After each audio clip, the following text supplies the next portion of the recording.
Have you ever felt like you're watching your life through a glass wall, a mere spectator of your own actions?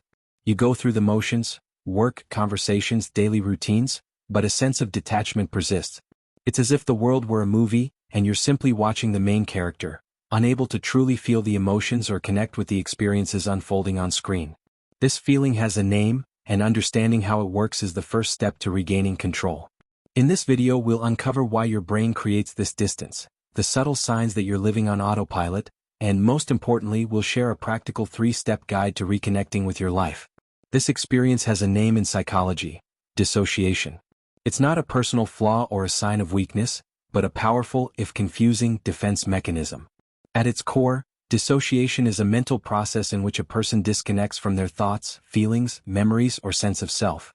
The brain essentially creates distance from a situation that is too overwhelming or painful to process, acting as a mental circuit breaker to prevent overload. Psychologically, this mechanism is deeply rooted in our survival instincts. Fundamental research on trauma, such as that of Dr. Bessel van der Kolk, highlights how the mind alters its state to endure unbearable circumstances. Dissociation serves as a form of mental escape when physical escape is not possible. It is a testament to the human mind's incredible ability to protect itself from psychological injury, even if the long-term cost is a sense of disconnection. This protective shield can manifest itself in different ways. You may experience depersonalization, the distinct feeling of being an outside observer of your own body or thoughts. Or perhaps you experience derealization, where the world around you seems unreal, hazy, or dreamlike. Both are common facets of the dissociative experience, creating this invisible wall between you and the vibrancy of life, making genuine connection seem out of reach. But where do you draw the line between a momentary mental escape and a chronic state? Is this feeling always a sign of a serious underlying problem, or is it a common human experience that exists on a broader scale than we often recognize? Understanding this distinction is the crucial first step to reclaiming your sense of presence and dismantling the wall that separates you from your own life. The truth is, dissociation isn't an all-or-nothing phenomenon. It exists across a broad spectrum. Almost everyone has experienced a mild form of it at some point. Think about the times you've been driving a familiar route and suddenly realized you can't remember the last few miles. Or when you were so absorbed in a captivating book or movie that the world around you completely disappeared. These common occurrences represent the milder end of the dissociative spectrum. They are temporary, harmless, and often adaptive states that allow our minds to operate on autopilot while focusing cognitive resources elsewhere. This form of disconnection is a normal part of human consciousness, a testament to our brain's efficiency in handling routine tasks without demanding our full, undivided attention. It's not a symptom but a characteristic of our mental processing. Moving further along the spectrum, we find more notable patterns of disconnection that often arise in response to stress or fatigue. It's the shutdown during a stressful meeting or the feeling of emotional numbness after an intense discussion. It's a temporary buffer, a way for the mind to take a brief break from overwhelming stimuli. These moments are signs that your nervous system is working to manage its load, though they can become problematic if they become a default coping strategy. At the far end of the spectrum are the most severe and disruptive dissociative experiences, which are often associated with significant trauma and can be symptoms of clinical conditions such as dissociative identity disorder or post-traumatic stress disorder. These can include significant memory gaps about important life events, a fractured sense of self, or a complete lack of emotional response. This level of disconnection significantly impairs a person's ability to function and construct a coherent life narrative. This entire spectrum, from simple daydreaming to a profound shift in identity, is driven by the same fundamental purpose: protection. It's a response that stems from our most primal survival instincts. To truly understand why our minds create this distance, we must delve deeply into the brain's internal wiring for safety, a system designed to activate an emergency exit when reality becomes too threatening to bear. At the heart of our brain's survival system is a small, almond-shaped structure called the amygdala. This is our internal alarm system, constantly scanning our environment for threats. When the amygdala senses danger, it triggers a cascade of stress hormones like adrenaline and cortisol, preparing the body for a fight-or-flight response. This powerful reaction was designed to help us confront or escape physical danger, a relic of our evolutionary past that still serves us today. However, there is a third, often overlooked survival response: freeze. When a threat is so overwhelming that fight or flight seems impossible, the nervous system can initiate a shutdown. This is the brain's ultimate escape hatch. Polyvagal theory, developed by Dr. Stephen Porges, explains this as the activation of our most primitive neural circuitry, which effectively immobilizes us and numbs our perception of pain, both physical and emotional. Dissociation is the psychological manifestation of this freeze state. This isn't a conscious choice, it's a biological imperative. During a traumatic or highly stressful event, the brain's prefrontal cortex, the area responsible for rational thought and conscious control, goes offline. The primitive, instinctive parts of the brain take over completely. Dissociation allows you to mentally step away from the situation, a brilliant strategy for surviving the insurmountable. The mind disconnects from the body's experience, creating a life-saving sense of distance and unreality. The problem arises when this emergency mechanism gets stuck in the on position. Chronic stress or unresolved trauma can keep the nervous system in a constant state of high alert, making dissociation a default mode rather than a temporary escape. The brain learns that the world is unsafe and that disconnection is the best way to navigate it. This learned pattern can persist long after the original threat has passed, becoming a habitual way of being. When this emergency exit becomes a well-trodden path, the brain adapts, and the effects begin to seep into our daily lives. There are 4 subtle, everyday signs that your brain may be consistently triggering this internal fire alarm, leaving you living on autopilot without you even realizing it. The first sign is a foggy or fragmented memory. You may have trouble remembering what you did yesterday or find large gaps in your memory of the past few weeks or months. It's not necessarily about forgetting major events, but rather the texture of daily life feeling blurry and indistinct. You know you lived those days, but you can't quite grasp the details or feelings associated with them. The second subtle sign is a persistent feeling of emotional numbness or apathy. You may intellectually recognize that a situation should make you happy, sad, or angry, but you have difficulty actually feeling the emotion. It's as if your feelings are muted or happening far away. This can lead to difficulties in relationships, as you may appear distant or indifferent, when in reality your emotional response system is simply offline as a protective measure. The third key indicator is living as a spectator in your own life. You may find yourself observing your own conversations and actions as if from a distance, feeling a strange lack of agency or ownership. This can be accompanied by a distorted perception of time, where hours or even days can pass in the blink of an eye without you feeling fully present in any of them. Life begins to feel like a script you're passively following rather than actively creating. Finally, the fourth critical sign is physical disconnection. You may feel disconnected from your body, ignoring its signals of hunger, thirst, or fatigue.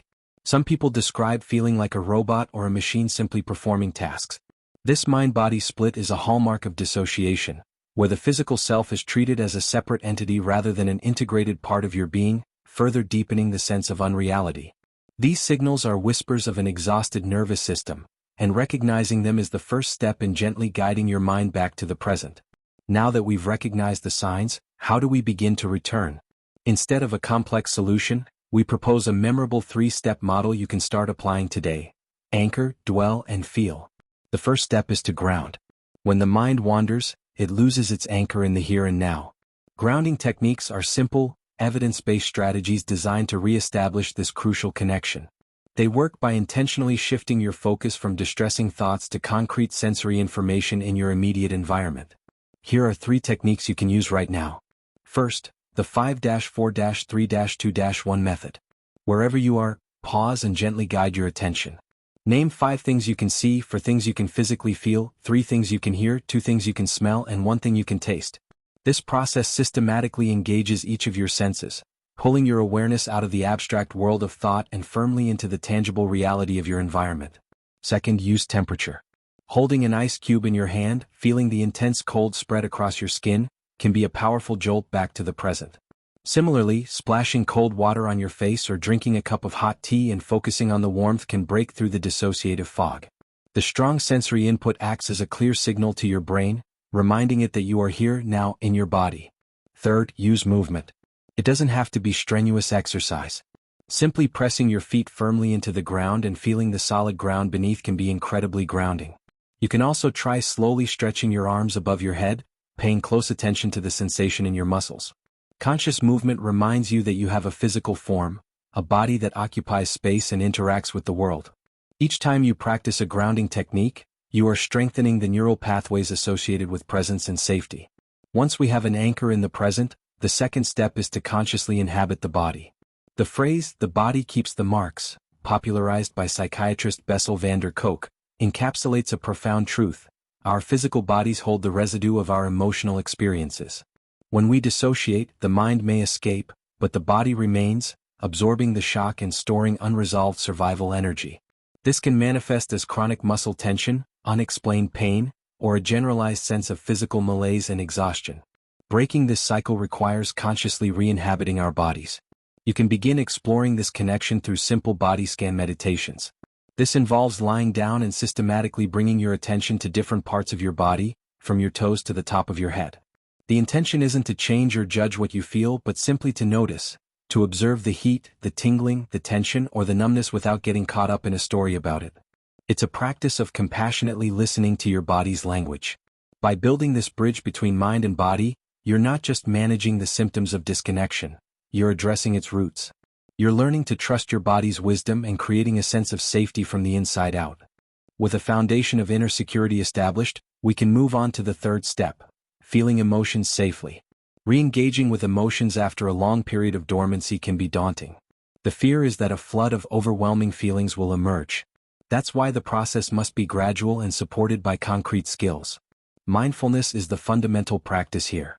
It's the art of paying attention to the present moment, including your internal emotional state, with curiosity and non-judgment. Instead of being consumed by an emotion, mindfulness allows you to observe it as a passing experience. One effective technique is affect labeling, where you simply name what you're feeling. Brain imaging studies have shown that the simple act of naming an emotion, such as "this is anxiety" or "this is grief," can reduce activity in the amygdala. Another key strategy is learning to titrate your emotional experience. That is, engaging with only as much emotion as you can handle at a time. If a feeling becomes too intense, you can intentionally shift your focus back to a grounding technique. This journey isn't about forcing yourself to feel everything at once. It's a delicate process of building trust with your own emotional world, learning that feelings come and go, and that you are the heaven that contains them. It's crucial to understand that overcoming a chronic pattern of dissociation isn't a quick fix or a linear journey. Rather, the path to presence is a gradual process of building new habits. There will be moments of clear connection followed by periods when the fog sets in again. This isn't a sign of failure but a normal part of the healing process. Self-compassion is your most essential tool. On days when you feel as disconnected as when you started, practice treating yourself with the same kindness you would offer a good friend. Patience is equally vital. The patterns you're trying to change have likely been developed over many years. It's unrealistic to expect them to disappear overnight. Self-help strategies like the ones we've shared are incredibly powerful tools. However, they have their limitations. If your dissociation is a symptom of a more complex underlying condition, such as complex post-traumatic stress disorder, PTSD, or a dissociative disorder, these techniques alone may not be enough. If you find that your attempts to reconnect consistently lead to intense flashbacks, overwhelming emotional flooding, or complete shutdown, it's a critical sign that deeper work is needed. Significant memory gaps about your life, feeling like you're multiple different people, or hearing voices are also clear indicators that you should seek professional support. A therapist specializing in trauma and dissociation can offer targeted interventions, such as EMDR or sensorimotor psychotherapy, which are specifically designed to help you safely process traumatic memories and integrate fragmented parts of yourself. Acknowledging the need for help is an act of profound self-awareness and courage. It's not an admission of defeat, but a commitment to your own healing. A professional can provide the map, tools, and safe haven you need to navigate the challenging but rewarding journey back to wholeness. Living with dissociation can feel like drifting in a fog, but the key message to remember is that this fog can lift. The feeling of being disconnected is not your identity, it's a protective strategy. The journey back to yourself is not about eradicating a broken part of you, but about gently and compassionately integrating all parts of your experience.